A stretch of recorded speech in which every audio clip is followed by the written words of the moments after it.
सम्पूर्ण नमस्कार, म शीतल कार्की। यति बेला म नेपालको एक पवित्र धार्मिक पर्यटन स्थल देवघाट आइपुगेको छु र देवघाटको विशेषता बारे म तपाईहरुलाई बुझाउन चाहन्छु। तपाईले देखिरहनु भएको नदी, जुन नदी छ, यो दुई नदीको संगम स्थल रहेको छ, नारायणी र त्रिशुली। नारायणी र त्रिशुलीको संगम स्थल बनेको देवघाट एक पवित्र धार्मिक पर्यटन स्थलको रूपमा नेपालभरि नै यो परिचित रहेको ठाउँ रहेको छ र यो एक आध्यात्मिक क्षेत्र भएको कारणले गर्दा यहाँनिर धेरै ब्राह्मणहरू, धेरै व्यक्तित्वहरू, आध्यात्मिक व्यक्तित्वहरू यहाँ आएर पूजापाठ गर्नु हुने रहेछ। र यो पवित्र स्थल को बारेमा बताउनु पर्दा यो नदीको दुई नदीको संगम स्थल रहेको छ, नारायणी र त्रिशुली। त्यो मैले तपाईलाई बताइसकेको छु भने म दुई फरक कुराहरू बताउन गइरहेको छु। तपाईले पल्लोपट्टि देखिरहनु भएको छ, पल्लोपट्टि त्यो चितवन जिल्ला हो। चितवन जिल्ला बागमती प्रदेश अन्तर्गत पर्छ भने यतापट्टि चाहिँ तपाईको यो तनहुँ जिल्ला हो र तनहुँ जिल्ला चाहिँ गण्डकी प्रदेश अन्तर्गत पर्छ। र यहाँ यस ठाउँको विशेषताहरू धेरै छन्। यहाँ तपाईले यहाँ आएर चाहिँ नुहाउन पनि सक्नुहुन्छ। पवित्र आफूलाई पवित्र मन लिएर आउनुभयो भने मन शान्ति हुने र आफूलाई चाहिँ धेरै कुराहरू गर्न मन लाग्ने र सोचेका कुराहरू पुरा हुने भन्ने विश्वास पनि गरिन्छ। देवघाट आफैमा एक पवित्र धार्मिक स्थल भएको कारणले गर्दा यहाँ आइसके पछाडि केही न केही कुरा, सोचेका कुराहरू पुरा हुन्छन् भन्ने एउटा हिन्दू धर्ममा विश्वास गरिन्छ। र यो ठाउँ विशेष गरी पनि हिन्दू धर्मको लागि, हिन्दू धर्म मान्नेको लागि एक पवित्र धार्मिक पर्यटन स्थलको रूपमा यो परिचित छ। यो पवित्र स्थलमा तपाईहरु पनि घुम्न आइदिनुहोस् र तपाईहरुले एकैचोटी एकैपटक चाहिँ दुई जिल्ला भ्रमण गर्न पाउने एउटा सुनौलो अवसर पनि हो। तपाईले तनहुँ जिल्ला र चितवन तपाईले भ्रमण गर्न पाउनुहुनेछ र आफूलाई स्वच्छ शान्त मात्र नभएर आफ्नो मनलाई पवित्र बनाउन यस ठाउँमा आउनुभयो भने तपाईको दिन साथसाथै निकट भविष्य सफल रहन्छ भन्ने कुराको विश्वास यहाँ आएपछि गर्न सकिन्छ। र म अहिले बसिरहेको पुल चाहिँ यो देवघाटको जुन नदी छ, नदी किनारा माथि चाहिँ पुल छ।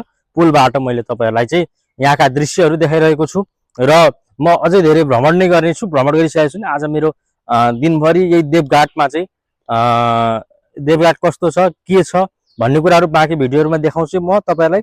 तर त्यो भन्दा पनि बढी चाहिँ मैले यस ठाउँको विशेषताको बारेमा तपाईलाई बुझाइरहेको छु र यति भन्दै मेरा भनाइहरू यही टुङ्ग्याउँदै अन्त्य गर्न चाहन्छु। बाँकी कुराहरू फेरि पुनः अरू भिडियोमा तपाईलाई म एड गर्नेछु। अहिलेको लागि भनी म बिदा हुँदै तपाईहरुसँग नमस्कार माग्न चाहन्छु। धन्यवाद, नमस्कार। सम्पूर्ण नमस्कार। तपाईहरुलाई थाहा छँदैछ म अहिले यति बेला देवघाट घुमिरहेको छु र मैले अघिल्लो भिडियोमा पनि तपाईलाई मैले पुलको भिडियोमा प्रस्तुत गरेको थिएँ। देवघाट परिसर घुमेको भिडियो चाहिँ म दोस्रो भिडियोमा तपाईलाई प्रस्तुत गर्नेछु भनेर मैले तपाईलाई जानकारी गराइरहेको थिएँ भने अहिले म यो देवघाटको आश्रम स्थलतिर घुमफिर गरिरहेको छु र खोला किनारको, नदी किनारको पनि म भिडियोहरू त प्रस्तुत अवश्य तपाईहरुमा आज पस्किने नै छु। र यति बेला चाहिँ म यो आश्रमहरूको दृश्य तपाईलाई देखिरहेको छु। यो यतापट्टि चाहिँ तपाईको तनहुँ जिल्ला पर्छ र यो तनहुँ वडा नम्बर 5 देवघाट पर्ने रहेछ। र उतापट्टि जुन मैले अघि तपाईलाई यो भन्दा अगाडिको मेरो जुन भिडियो थियो त्यो भिडियोमै मैले प्रस्तुत गरेर तपाईलाई मैले त्यो चाहिँ चितवन हो भनेर मैले भनिसकेको छु भने त्यहाँको खोला किनारको बारेमा पनि मैले त्रिशुली र नारायणी नदीको मिश्रणबाट एउटा संगम स्थल बनेर त्यो देवघाटमा आइपुग्ने जुन नदी रहेको छ त्यो चाहिँ त्रिशुली र नारायणीको मिश्रणमा बनेको, मिश्रणमा संयुक्त एउटा संगम स्थल हो भनेर मैले तपाईलाई जानकारी गराइसकेको छु भने यति बेला म यो कुठी आश्रमको तपाईलाई दृश्य देखाइरहेको छु। पक्कै पनि तपाईलाई मैले मन्दिर परिसरको त दृश्यहरू देखाउने नै छु। कस्तो छ देवघाट भनेर तपाईलाई मैले भिडियोमा पस्किरहेको छु। यो हिन्दू धर्मको मान्यता अनुसार यो एक आध्यात्मिक तीर्थस्थल हो, जहाँ हामी धार्मिक पर्यटनको लागि घुमफिर गर्न आउँछौँ। यो एकदमै परिचित ठाउँ रहेको छ। देवघाट चाहिँ एकदमै परिचित ठाउँ घुमफिरको लागि र धार्मिक अध्ययनको लागि पनि यो एउटा विशेष ठाउँ रहेको छ। र तपाईँलाई मैले यहाँनिर विभिन्न कुराहरू तपाईँलाई पक्कै पनि भिडियोमा देखाउने छु। म यतिखेर हिँडेर तपाईँहरूलाई मैले आफ्ना भनाइहरू यहाँनिर राखिरहेको छु भने यो चाहिँ ठ्याक्कै देवघाट 5 तनहुँ पर्दो रहेछ। त्यो कुराहरू तपाईँहरूलाई मैले जानकारीको माध्यमबाट दिनै रहेको छु। र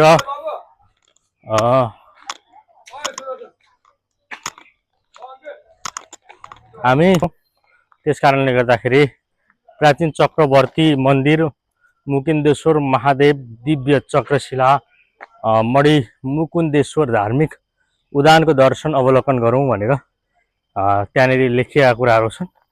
र यतापट्टि पनि सम्भवतः मन्दिरहरू नै रहेका छन् जस्तो हामीलाई लागेको छ। भर्खर हाम्रो सुरुवाती यो धार्मिक भ्रमण हो र हामी पक्कै पनि श्री दुर्गा परसाइन मन्दिर, राम मन्दिर जाने बाटो भनेर लेखिएको छ।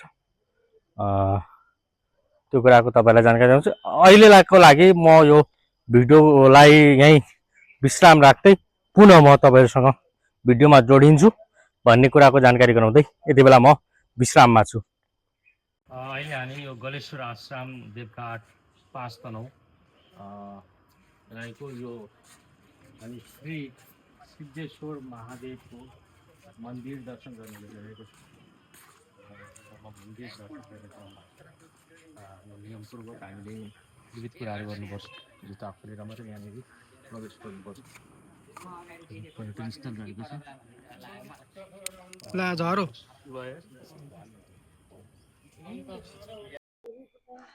सिद्धेश्वर महादेवको मन्दिर यति बेला हामी दर्शन गरिरहेको छौँ।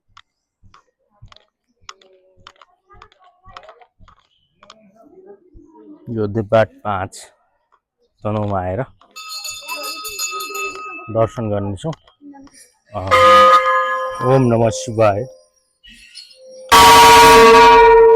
ओम नमः शिवाय, ओम नमः शिवाय, ओम नमः शिवाय।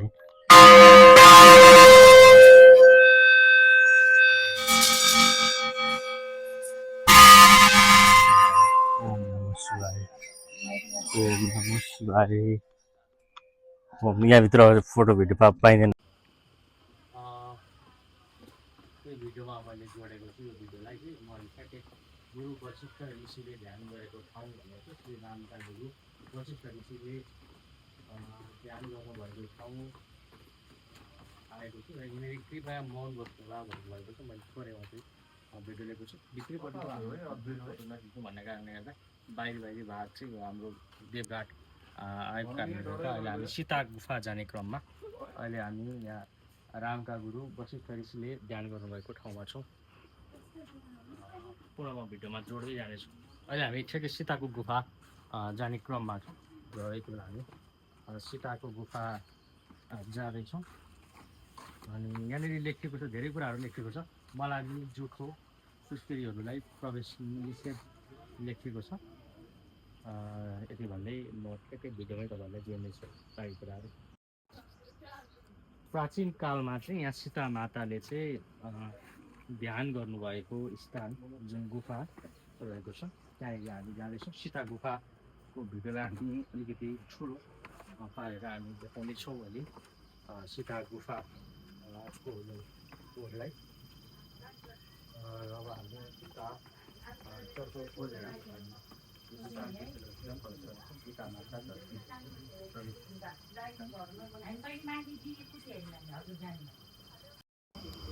अहिले हामी परिक्रमा मार्गी प्रवेशद्वारतर्फबाट माता सीताको शक्ति सहित 108 ओमकारलाई घुमेर पुण्य कमाउनुहोस् भनेर लेख्नु गरेको छ।